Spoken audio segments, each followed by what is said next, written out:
Rick, I'll tell you what. 10,000 bucks? $10,000 bet? I'm not in the betting business, but okay.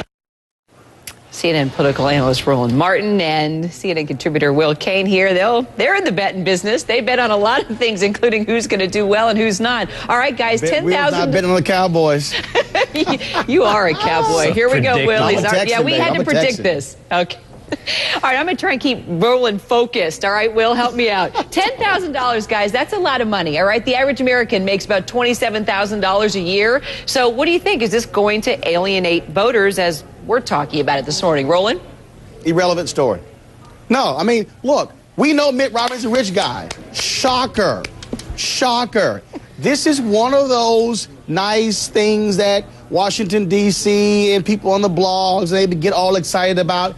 Everybody knows he's a rich guy. And guess what? If you look at the financial forms of Perry, he can afford it. Newt Gingrich, he can afford it. Huntsman, he can afford it. So it's really not that big of a deal, to be honest. Well, Michael Jordan is probably saying, that's small little bet. Well, it's small little bit. But what happened to those Mormon values, Will Cain? I thought that they didn't gamble.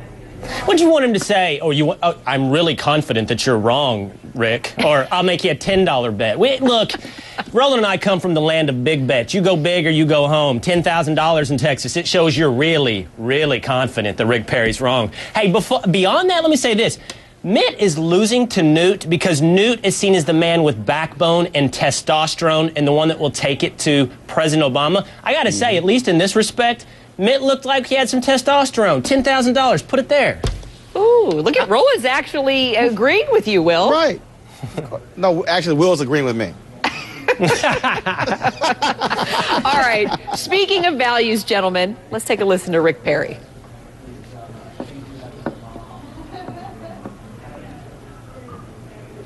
That sounds like tax policy that puts a flat tax in place of 20%. If this country would, if you will cheat on your wife, if you will cheat on your spouse, then why wouldn't you cheat on your business partner? Or why wouldn't you cheat on anybody for that matter?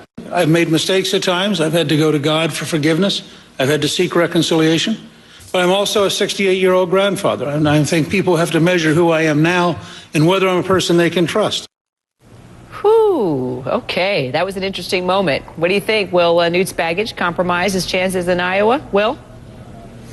I think it definitely could. Look, I got to tell you, Kyra, I've been a really sympathetic to supporting figure for the Tea Party from the very beginning. It's been this principled organization, movement for that matter, towards constitutionalism, small government, and free markets. But Newt Gingrich's rise draws some really big questions. Why would Newt Gingrich satisfy any of those requirements? Option A, Newt Gingrich, he doesn't hold any of the principles and values. He's never exhibited them. It makes you wonder what's going on here. Is it about style? Is it about Mormonism? What is going on and it's certainly not about character, to embrace Newt Gingrich? This is the perfect example, Kyra, of the problem that I think evangelicals are in. And that is they want to be very rigid when it comes to your marriage, when it comes to your family, talking about family values.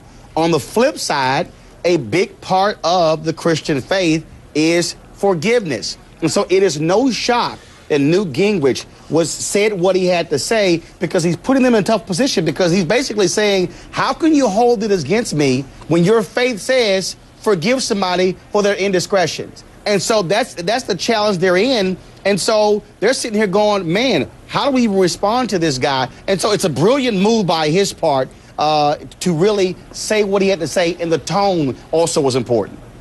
Gentlemen, appreciate you joining me this Monday. Thanks. Go Texans, down with Cowboys, Will. I'm not a 12-year-old. I don't wear my jersey on TV. Oh, boy. You got on All right. I'm gonna go big, go home, and go to another story. Gentlemen, thank you.